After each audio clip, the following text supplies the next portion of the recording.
we have been championing a number of issues within the international community, that is Antigua and Barbuda, even though we're a small state and one of the smallest states globally. Issues to include reparations, climate change, and I'd want to take the opportunity to speak briefly to those two issues. On the issue of climate change, we continue to push for reparatory justice because you know that small states, not only in the Caribbean but in the Indian Ocean, in the Pacific, they have been on the front lines of climate change and would have suffered disproportionately from the effects of climate change.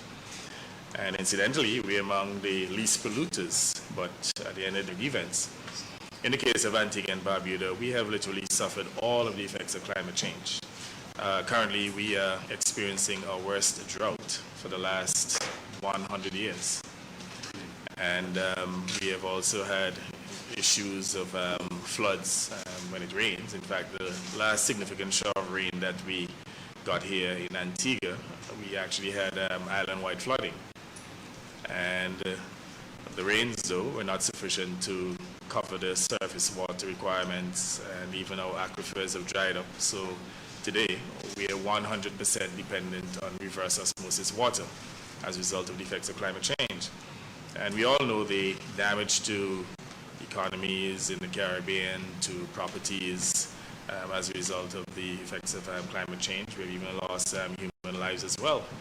So it's a very significant issue affecting small island states. And we continue to advocate globally on this issue so that people can understand our plight, and that when we make the requests for assistance to help us to build resilience, that individuals do not believe that we're seeking to foster, let's say, a culture of dependency, but these are real issues affecting very small, vulnerable states.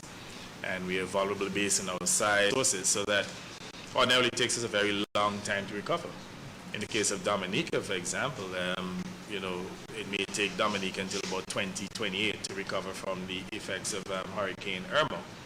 Our sister island, Barbuda, we are still going through a recovery phase there, even though we've made significant progress.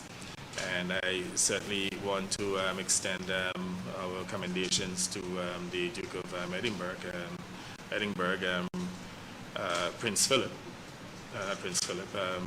Prince Charles, for his assistance during that very difficult period. Issues such as climate change and even reparatory justice, which itself could be a contentious issue. We do not necessarily see it as a contentious issue.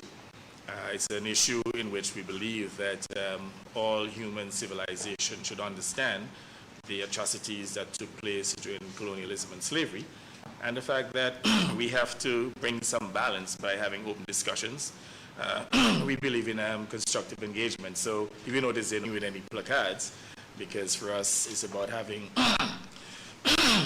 an open and very objective discussion with you.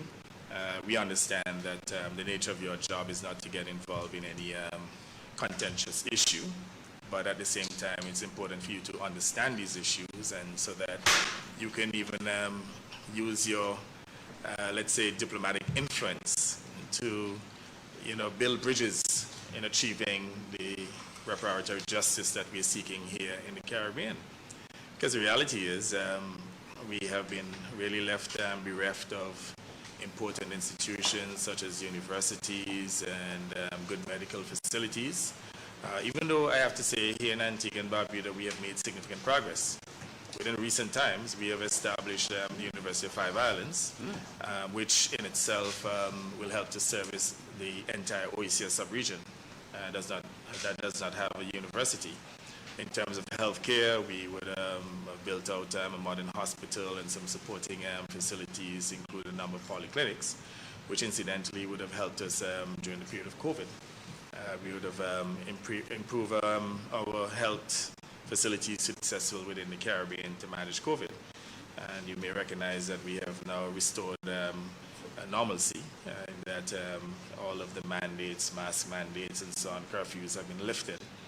Again, you know, our resources do strain. I mean, we have been able to build capacity, but again, we have to acknowledge the fact that we have been left behind as a result of the situation associated with colonialism and slavery, and that there's some need for some reparations to help us to build capacity so that we can advance at a faster rate, and especially to build resilience. And again, as I said, I know it's a contentious issue. We're not trying to embarrass you. We're just trying to build awareness, and you need not necessarily comment on this issue because, again, we know you represent an institution that does not get involved in contentious issues. But we think that as a family, as part of a human family, that we can raise this issue objectively in our engagement, and at the same time to probably to get you to at least believe in what we're saying, even though you cannot necessarily serve as an advocate. We see you fundamentally as individuals who can help us in building those bridges and addressing these issues of climate justice and reparatory justice, issues that we believe need to be resolved in the interest of all. Now, I know that Countess Sophie has been doing a lot of work on the issue of prevention of blindness, and I certainly want to commend you on your work. And hopefully you can share some of your insights with us, because it's an issue affecting many within the Caribbean. We would have had the distinction of appointing a person who's legally blind as our UN ambassador. And it's an issue in which we've done a significant amount of work. So we also would like to see how we could collaborate with you on that issue. And again, as I said, you can share some of your insights with us. So again, we welcome you to Antigua, and we hope that there will be future visits, and we continue to celebrate, the longevity of our head of state, the Queen, and we would like you to extend our continued success. Thank you again. Cheers. Thank you, Honorable Prime Minister, for those remarks, and I invite your Royal Highness to offer remarks as well. Thank you. Do you want me to press that button, or is it?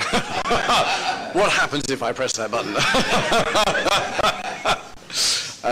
Thank you, Prime Minister. Thank you for those remarks. I wasn't keeping notes, so I'm not going to give you a complete repulse.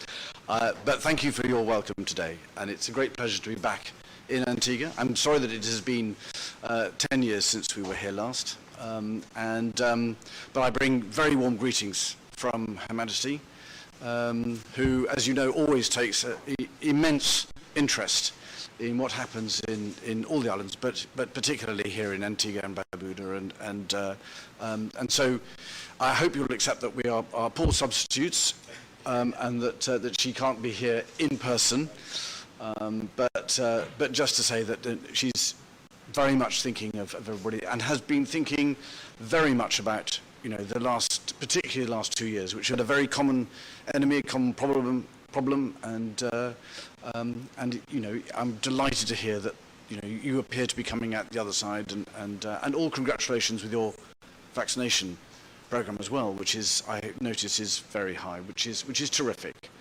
and I also hope to learn more about how you've managed to recover from the dreadful hurricane that came in Irma. In fact, it wasn't that long before that I was here that I was also in Barbuda following a hurricane, so I was particularly aware when Irma that you were only just recovering from the previous one. So I was slightly sorry that it was the Prince of Wales that got here, not me, but there we go. But I'll certainly. But I know that he's very interested in what's been happening since he was here, and so it's our opportunity to listen and to learn. But as you say, it is a very remarkable year. It's a very remarkable milestone that Her Majesty has reached, and was all the peoples of Antigua and Barbuda should be a part of that celebration. And it's a good year to start rebuilding our connections and to be able to do in-person meetings again. Doing it through screens is all very well, but it's not the same. It's not the same of being able to sit down and talk face to face and be able to listen. And with everything that's going on this year, the celebrations, but also with the Commonwealth Games coming up, which will be a wonderful opportunity to bring so many nations once again together. And I hope very much that you will be adequately represented, not just on the sports field, but but either by yourself or the Governor General, or certainly the Minister of Sport to come and visit and to be a part of that whole event and festival and that will be a wonderful way of bringing a lot together. And I've been watching the progress of the Queen's baton as it's been going around the Commonwealth. And I have to say that the response that has received has been absolutely wonderful, really wonderful. Some fantastic events and pictures and images that have been coming out of it. So it's really nice to see that. It's really nice and celebrating something that's wonderful.